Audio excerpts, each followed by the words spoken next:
अस्सलाम वालेकुम स्टूडेंट्स, आज हम पढ़ने जा रहे हैं चैप्टर नंबर 2 का रिजल्ट ऑफ रदरफर्ड्स एटॉमिक मॉडल। कि रदरफर्ड ने हमने पिछले लेक्चर में पढ़ा था कि रदरफर्ड ने एक तजर्बा किया था गोल्ड फॉइल के ऊपर, कि उसने गोल्ड फॉइल के ऊपर अल्फा पार्टिकल्स की बम्बार्डमेंट कराई, अल्फा पार्टिकल्स गिराए। तो उसने कुछ चीज़ें ऑब्जर्व की थी। जो उसने ऑब्जर्व की थी हमने देखा था कि उसमें से क्या हुए थे। उसमें मैं आपको यहाँ ले चलता हूँ।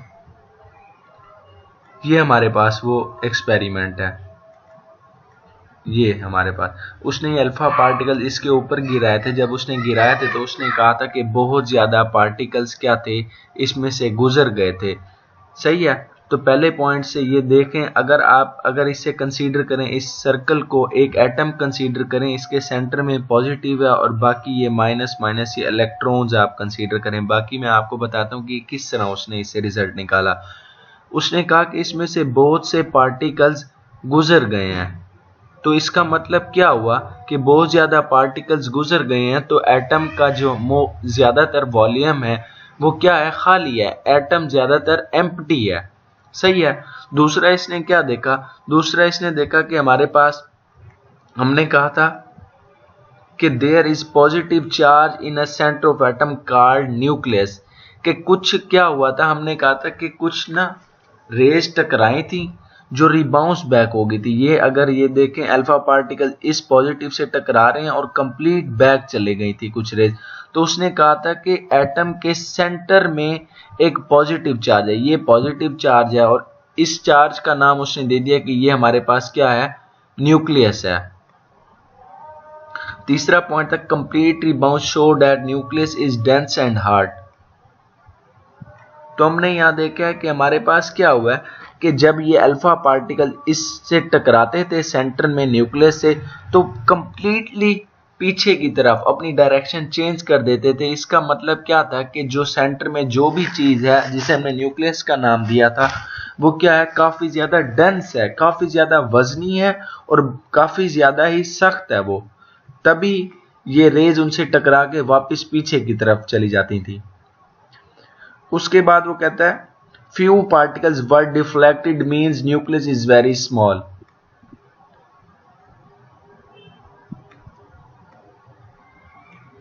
इस पूरी डायग्राम में हमने यही कहा था कि बहुत ज्यादा पार्टिकल्स गुजर गए, सिर्फ कुछ ही हैं जो क्या करते थे कि बड़े बड़े एंगल्स पे, इस तरह लार्ज एंगल्स पे डिफ्लेक्ट हो जाते थे या कुछ पीछे चले जाते थे। कुछ ही, फ्यू का वर्ड यूज किया था। तो इसका मतलब क्या है कि ज्यादा गुजर गए हैं तो ज्यादातर जगह खाली है, और कम रिबाउंस हुए हैं, कम पीछे की तरफ गए हैं। तो इसका मतलब क्या है, न्यूक्लियस से वो टकरा रहे हैं और न्यूक्लियस का साइज जो है एटम की बनिस्बत काफी ज्यादा छोटा है। कि न्यूक्लियस का साइज हमारे पास क्या है, छोटा है, इसलिए कम पार्टिकल्स पीछे जा रहे हैं और ज्यादातर गुजरते जा रहे हैं उसमें से।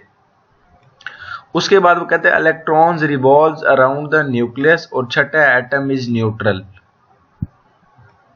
पांचवें में वो कह रहा है इलेक्ट्रॉन्स रिवॉल्व द न्यूक्लियस। हमने बात की थी कि प्रोटॉन सेंटर में है और जो इलेक्ट्रॉन्स है, ये मैंने आपको बताया, इलेक्ट्रॉन्स वो कहता है इस न्यूक्लियस, ये सेंटर में न्यूक्लियस है, न्यूक्लियस के अंदर प्रोटॉन ये पड़ा हुआ है प्लस वाला चार्ज। तो वो कहता है ये इलेक्ट्रॉन्स इस न्यूक्लियस के बाहर रिवॉल्व करते हैं।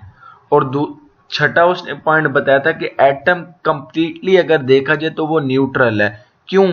क्योंकि जितने ही पॉजिटिव चार्ज होते हैं एटम के अंदर, उतने ही नेगेटिव चार्ज होते हैं। मतलब कहने का कि जितने नंबर ऑफ प्रोटॉन्स होते हैं और उतने ही नंबर ऑफ इलेक्ट्रॉन्स होते हैं। तो ये क्या होगा, इलेक्ट्रॉन्स और प्रोटॉन्स दोनों क्या होंगे, एक दूसरे के इफेक्ट को कैंसिल कर देंगे और एटम हमारे पास एज अ होल न्यूट्रल आ जाएगा।